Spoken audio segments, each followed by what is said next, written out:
जननी जन्म सौख्यानां वर्धने कुल संपदां पदवी पूर्व पुण्यानां लिख्यते जन्म पत्रिका गजाननं भूतगणादि सेवितं कवित जंब फलसार पक्षितम् उमासुदं सोह विनाश कारणं नमामि विघ्नेश्वर पादपङ्कजम् आदित्याय च सोमाय मंगलाय बुधाय च गुरु शुक्र शनिभ्यश्च ராகவே கேதவே நமஹா. உலகெங்கும் வாழக்கூடிய நெக்ஸ்ட் ஜென் நேயர்கள் அனைவருக்கும் வணக்கம். நான் உங்கள் டாக்டர் வி ராஜ்குமார் சிவாச்சாரியார் பேசுகிறேன். எல்லாரும் எப்படி இருக்கீங்க? நலமா இருப்பீங்க நம்புறேன். இன்றைய தினம் நாம் பார்க்கக்கூடியது வார ராசி பலன். எப்போதுமே வார வாரம் நம்மளுடைய ராசி பலன்கள் நம்ம பார்த்துட்டு இருக்கோம். எல்லாருமே என்கிட்ட கமெண்ட்ல சொல்லக்கூடிய ஒரு விஷயம் என்னன்னா, சுவாமி நீங்க சொல்லக்கூடிய இந்த வார ராசி பலன்ல நான் சில விஷயத்துல முழிச்சுட்டேன், சில விஷயத்துல நான் கரெக்டா இருந்தேன், சில விஷயத்துல எனக்கு சில விஷயங்களை நான் தடுத்துட்டேன் அப்படின்னு சொல்லி சில பேர் எனக்கு மெசேஜ் பண்ணியிருந்தாங்க. பர்சனலாவும் சில பேர் சொல்லியிருந்தாங்க. ரொம்ப சந்தோஷம். உண்மையிலேயே சில விஷயங்கள் நம்ம தெரிஞ்சுட்டு நமக்கு இப்படித்தான் அப்படிங்கறத சில விஷயங்கள் நம்ம பார்த்து பண்ணிட்டோம்னு வச்சுக்கோங்களேன், என்னைக்குமே நம்ம லைஃப் எப்போதுமே நமக்கு நல்லா இருக்கும். அப்ப இந்த வார ராசி பலன் அப்படின்னு சொல்லும்போது என்னைக்குமே கிரகங்களுக்கு நம்ம உட்பட்டவர்கள் தான். இந்த கிரகங்களுடைய அதிதேவதைகள் தான் ஒவ்வொரு சுவாமிக்கும் ஒவ்வொரு விஷயங்கள். இப்ப மேஷ ராசினா முருகப்பெருமாள், ரிஷப ராசினா பெருமாள், மிதுன ராசினா அதே போல மகாலட்சுமி, ரங்கநாதர், அந்த மாதிரி ஒவ்வொரு சுவாமிக்கும் ஒவ்வொரு விஷயங்களோட கிரகங்கள் தேவதை, அதிதேவதை, பிரதிதி தேவதை என்று இருக்கு. ஆனா கிரகங்களுக்கு உட்பட்டு தான் நம்ம இருக்கோம். நம்ம பிறக்கும் போது என்ன ஒரு கிரகநிலை இருக்கு, இப்ப என்ன கிரகநிலை இருக்கு, இப்ப கோச்சார ரீதியா நமக்கு என்ன இருக்கு, நம்ம எந்த நோக்கத்திற்காக நம்ம பூமிக்கு வந்திருக்கோம், அந்த நோக்கத்தை நம்ம பூர்த்தி பண்ணிட்டோமா, பண்ணிட்டு இருக்கோமா, பண்ண போறோமா, இவ்வளவு விஷயங்கள் நமக்கு இருக்கு. வாங்க 12 ராசிக்குள்ள போய் பார்க்கலாம் எப்படி இருக்கு, என்னென்ன மாதிரியான சூழ்நிலைகள்லாம் இருக்கு அப்படிங்கறதெல்லாம் பார்க்கலாம். ஆனா இன்னைக்கு காலகட்டத்துல பேசினால் பிரச்சனை, பேசாமல் இருந்தால் தூரம், நம்பினால் ஏமாற்றம், நம்பாமல் இருந்தால் தனிமை. இதுதான் இப்போதைக்கு போயிட்டு இருக்கு. அப்போ இந்த வார ராசி பலன் அப்படின்னு சொல்லும் போது உறவுகளுக்குள் அன்பு இருக்கிறது, ஆனால் புரிதல் குறைந்து கொண்டிருக்கிறது. சோ ரொம்ப புரிதல் கிடையாது. ரொம்ப சில விஷயங்களுக்கு அப்ப 12 ராசிக்கும் ஒரு சில விஷயங்கள் இருக்கும் இல்லையா, எப்படி இருக்கும், எதை சமாளிப்பது, எப்படி சமாளிப்பது, குடும்பத்தை எப்படி சமாளிக்கிறது, ஒரு பயம் வருது, ஒரு பதட்டம் வருது 12 ராசிக்கு. எதை செய்ய போறோம், எதை விட போறோம், என்ன பண்ண போறோம், அதாவது முழு பிதிங்கி இருக்காங்க. என்ன ஐயோ பயப்படுறாங்க. அப்படியே சில நேரத்துல சில பேர் நடக்கிறது நடக்கட்டும்பா, எல்லாம் இறைவன் விட்ட வழி அப்படின்னு. எத்தனை நாளைக்கு நீ அந்த மாதிரி போவ? ஏதாவது நீ ஒரு முடிவு எடுத்துதானே ஆகணும். இறைவன் விட்ட வழியாக இருந்தாலும் ஒரு முடிவு எடுத்துதானே ஆகணும். அப்போ அந்த முடிவுல நீ எந்த அளவுக்கு கான்ஸ்டன்டா இருக்க, எந்த அளவுக்கு சில விஷயங்கள் நீ பண்ற அப்படிங்கறதுலதான் இருக்கு. வாங்க 12 ராசி பலன்கள் எப்படி இருக்குன்றத நம்ம போவோம். கடைசி வரைக்கும் வீடியோ ஸ்கிப் பண்ணாம பாருங்க. அப்பதான் நான் நடுவுல கூட என்ன விஷயம் சொல்லியிருக்கேன் அப்படிங்கிறது தெரியும். என்னுடைய பூர்ண ஆசீர்வாதங்கள் உங்களுக்கு. வாழ்க வளமுடன். மிதுன ராசி நேயர்களே, மிதுன ராசிக்கு எப்படி இருக்கு? ஒரு சவால் நிறைந்த வாரம், ஒரு உண்மையை தெரிந்துக்க கொள்ளக்கூடிய ஒரு வாரம். கையில் இல்லாததை எண்ணி ஏங்காதே, கிடைத்திருப்பதை இழக்கும் அளவுக்கு ஆசைப்படாதே. அவ்வளவுதான், ஒரே வார்த்தை. அதாவது மிதுன ராசி அப்படின்னு சொல்லும்போது ஏற்கனவே குழப்பமான ஒரு ராசி. நீங்க புதனுடைய ஆதிக்கத்துல இருக்கக்கூடியவர்கள், பெருமாளுடைய பூர்ண ஆசீர்வாதம் உள்ளவர்கள், நீங்க தெய்வ அனுகிரகம் அப்படிங்கிறது எப்போதுமே உங்களுக்கு இருக்கக்கூடியவர்கள். என்ன உபயராசி, 2 மனது, செய்யலாமா வேண்டாமா, ஒரு பதட்டம் இருக்கும். செய்யறது என்னமோ கரெக்டா செய்வீங்க. 3 குணம் 38 யோசனை. காலையில ஒரு குணமா இருந்தா மத்தியானம் ஒண்ணு, மத்தியானம் ஒண்ணா இருந்தா போய் விடுஞ்சா ஒண்ணுங்கிற மாதிரி இருக்கு. ஒன்னும் கவலைப்படாதீங்க, நான் இருக்கேன். நீங்க கவலைப்படாதீங்க. உங்களுக்கு பக்கபலமா நான் இருப்பேன். என்னைக்குமே நல்லா இருக்கிறவங்க ரொம்ப இதெல்லாம் ரொம்ப பார்த்துக்க மாட்டாங்க. ரொம்ப நமக்கு என்ன, நமக்கு தான் எல்லாமே இருக்கு, காசு இருக்கு, பணம் இருக்கு, போதுமான விஷயங்கள்லாம் நமக்கு இருக்கு. நமக்கு என்ன, கார்ல போறோம், கார்ல வரும், கட்டா பேங்க்ல அக்கௌண்ட்ல பணம் இருக்கு, நமக்கு இடம் நமக்கு இருக்கு, நமக்கு ஒரு 10-15 ஏக்கருக்கு மேல லேண்ட் இருக்கு. அம்மா நமக்கு என்ன வசதி, நமக்கு வசதினா வசதி, ஏகப்பட்ட வசதி, நமக்கு என்ன கவலை அப்படின்லாம் இருப்பாங்க. அவங்களுக்கு எல்லாம் இதை பத்தி இந்த ராசி பலன் இந்த இதெல்லாம், ஏன்னா யாரு ஒருவனுக்கு பிரச்சனைன்னு வருதோ அவன் தான் ஜாதகத்தை கையில எடுப்பான். அன்னைக்குதான் அவன் பிரச்சனையே கையில எடுப்பான். என்னைக்கு அவனுக்கு குரோர்ஸ்ல அவனுக்கு லாஸ் ஆறுதோ அன்னைக்குதான் he will take his own horoscope. அப்பதான் அவனுடைய சுய ஜாதகத்தை எடுத்து அப்பதான் அவன் பார்ப்பான்.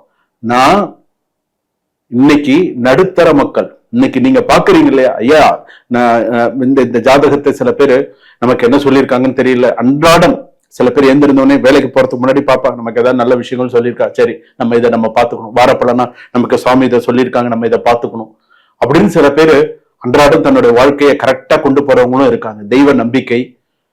பணம் இருந்தும் ஆடாதவர்கள், சில பேருக்குலாம் கொஞ்சம் பணம் கிடைச்சிட்டா தலகால் புரியாமல் ஆடுவார்கள். அந்த மாதிரி எல்லாம் இல்லாம நீங்களா, அதாவது இது நிரந்தரம் இல்ல. பணம் எல்லாம் நிரந்தரம் கிடையாது. பணம் எல்லாம் நிரந்தரம் கிடையாது. சோ அந்த ஒரு ஒரு விஷயத்தையே நீங்க கொண்டு போக கூடாது. இன்னைக்கு என்கிட்ட இருக்கும், நாளைக்கு உங்ககிட்ட இருக்கும், நாளை இன்னைக்கு இன்னொருத்தங்கிட்ட இருக்கும், பிச்சைக்காரங்கிட்ட கூட பணம் இருக்கும். பாக்குறோம் இல்லையா நம்ம இன்னைக்கு சோசியல். இன்னைக்கு ஒரு யாசகம் எடுத்தவர்கள் கூட இன்னைக்கு வந்து சிஎம் கிட்ட கொண்டு பணம் கொண்டு கொடுக்குறாங்க. ஐயா இன்னைக்கு யாசகம் ஒரு 10,000 ரூபாய் கிடைச்சிருக்கு, சிஎம் கிட்ட கொண்டு கொடுக்க போறாங்க. எவ்வளவு பெரிய விஷயம் தெரியுமா அதெல்லாம்? அதாவது யாசகம் எடுத்த பணத்தை கூட ஒருத்தர் கொண்டு கொடுக்கறதுக்கு ஒரு மனசு வரணும்ல. இப்ப எல்லாம் கீழே கிடக்கிற பொருளை எடுத்து கொடுக்கறதுக்கு மனசு வர மாட்டேங்குது. அதனால எதுக்காக சொல்றேன் அப்படின்னு, சில மிதுன ராசி அப்படின்னு சொல்லும் போது நான் இருக்கேன் அப்படிங்கிறது எதுக்காகன்னு உங்களுக்கு ஏதாவது ஒரு சந்தேகமா, ஏதாவது ஒரு விஷயமா, சுவாமி எனக்கு சொல்லுங்க சாமி, நான் உங்களுக்கு இருக்க, நீங்க கவலைப்படாதீங்க, பக்க பலமா நான் இருப்பேன். யார் உங்களை கைவிட்டாலும் தெய்வம் உங்களை கைவிடாது. தெய்வத்திற்கு அடுத்ததாக வழிகாட்டும் குரு உங்களை கைவிட மாட்டார். அந்த குரு ஸ்தானத்துல இருந்து உங்களுக்கு கண்டிப்பா என்னால முடிந்த வழி உங்களுக்கு காட்டுவா. ஐயா நீ இந்த வழியில போ, உனக்கு நல்லா இருக்கும், இந்த வழியில நீ போ, நல்லா இருக்கும் அப்படிங்கிறத நான் உனக்கு சொல்லுவேன். அதை நீ கரெக்டா நீ பார்த்துக்கோ. உங்களை நேசிப்பவர்களின் அன்பை சந்தேகித்து உங்களை தேடி வராத ஒருவரின் பின்னால் செல்லாதீர்கள். இது உனக்கு வேண்டாம். கணவன் மனைவியிடையே சிறிய கருத்து வேறுபாடுகள் ஏற்பட்டாலும் அதை மூன்றாவது நபரோட எடுத்து செல்லாமல் இருவரும் பேசி தீர்ப்பது நல்லது. ஒரு உறவை காப்பாற்ற வேண்டும் என்பதற்காக உங்களை முழுமையாக இழக்க வேண்டாம். அதே நேரத்தில் சிறிய கோபத்திற்காக உறவையும் உடைத்து விடாதீர்கள். அதே போல காதலில் இருப்பவர்களுக்கு எதிர்பார்ப்பு அதிகரிக்கலாம். ஒருவரின் நடவடிக்கையை வைத்து மனதை முழுமையாக தீர்மானிக்காதீர்கள். பழைய காதல் அல்லது கடந்த கால நினைவுகள் சிலர் மீண்டும் தோன்றலாம். ஆனால் கடந்த காலம் திரும்பி வந்தால் உங்கள் எதிர்காலத்திற்கு சரியான அர்த்தம் கிடையாது. சோ பார்த்துக்கோங்க. பணம் வந்து பாத்தீங்க அப்படின்னு சொன்னா இந்த வாரம் தேவைக்கும் ஆசைக்கும் இடையிலான வித்தியாசத்தை புரிந்து கொள்ள வேண்டும். பணம் விஷயத்துல இந்த ராதா ரவி சொல்றாரு இல்லையா, சாரி மன்னிக்கணும், எம்.ஆர். ராதா சொல்றாரு இல்லையா, சொன்னா பணம் அப்படின்ற ஒரு வார்த்தை, இது இதுக்கான பணம் அப்படின்னு சொல்லி இந்த ரத்த கண்ணீர் படத்துல சொல்லுவார். அந்த படம் பார்க்க உண்மையிலே முழுமையா உட்கார்ந்து பார்ப்பவர்களுக்கு அதை பத்தின புரிதல் அவங்களுக்கு தெரியும். அந்த பணம் வந்து பாத்தீங்கன்னா தேவைக்கும் ஆசைக்கும் இடையிலான வித்தியாசத்தை நீங்கள் புரிந்து கொள்ள வேண்டும். அதை நீங்க புரிஞ்சுட்டீங்கன்னா லைஃப்ல பெரிய ஆளா வருவீங்க. கடன் கொடுப்பதில் எச்சரிக்கை தேவை. குறிப்பாக நெருக்கமானவர்கள் என்பதற்காக உங்கள் நிதி நிலையை பாதிக்கும் அளவுக்கு உதவி செய்ய வேண்டாம். உங்களிடம் இருப்பதை பாதுகாத்து இந்த வாரத்தில் முதல் பணபலன், அதுதான் உங்களுக்கு மிக முக்கியமான. வேலையில் உங்களுடைய திறமைக்கு ஏற்ற நினைத்து பதற்றப்படாமல் உங்கள் செயல்திறனை தொடர்ந்து நிரூபியுங்கள். தொழில் விஷயத்துல நல்ல சிறப்பா இருக்கும். திருமணம் மறுமணம் சம்பந்தப்பட்ட சில பேச்சுவார்த்தைகள் சில விஷயங்கள்லாம் இருக்கும். சில பேருக்கு வந்து பாத்தீங்க அப்படின்னு சொன்னா மனைவி வந்து பாத்தீங்க அப்படின்னு சொன்னா துரோகம் செய்யக்கூடிய சூழ்நிலை வரும். கண்ணுக்கு தெரிஞ்சு மனைவி துரோகம் செய்யக்கூடிய சூழ்நிலை. நீ எனக்கு வேண்டாம், என் முகத்துல முழிக்காத, நான் என் பிள்ளைங்களை கூப்பிட்டு எங்கேயோ போறேன், நீ தேவை இல்லை. எத்தனை வருஷம் கழிச்சு? 15-20 வருஷம் கழிச்சு, 10 வருஷம் கழிச்சு. தேவையா? இந்த மாதிரியான ஒரு சூழ்நிலை இந்த வாரத்துல வரும். கொஞ்சம் கவனமா இருக்கு, எச்சரிக்கையா இருக்கு.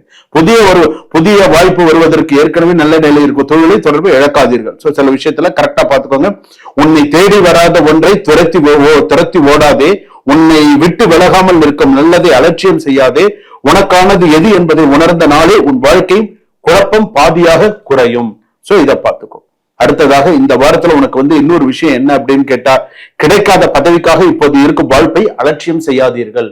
கிடைக்காத, இப்ப நான் சொன்ன ஒரு விஷயத்தெல்லாம் ஞாபகம் வச்சுக்கோ. உங்களுக்கு கிடைக்காத ஒரு மனிதருக்காக இயங்கிக் கொண்டு உங்களோட உண்மையாக இருப்பவர்களை புறக்கணிக்காதீர்கள். உங்களுக்காக உண்மையா திறப்பாங்களே, புறக்கணிக்காதீங்க. சோ என்ன செய்யணும், எப்படி செய்யணுங்கிறத பார்த்து செய்யுங்க. ஷேர் மார்க்கெட்ல பார்த்து இன்வெஸ்ட் பண்ணுங்க.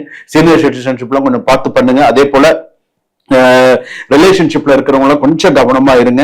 இந்த கள்ள தொடர்புல எல்லாம் இருக்கிறவங்களும் கொஞ்சம் பார்த்து இருங்க, பிரச்சனைகள் வரும். ஸ்டூடெண்ட்ஸ் எல்லாம் கொஞ்சம் பார்த்து இருங்க. ரெண்டாவது, வெளிநாட்டுல இருப்பவர்களுக்கு பிரச்சனைகள் தேடி வரும். வேலை போவதற்கான வாய்ப்புகள் உண்டு. டெர்மினேட் பண்றதுக்கான வாய்ப்புகள் சில பேருக்கு இருக்கும்.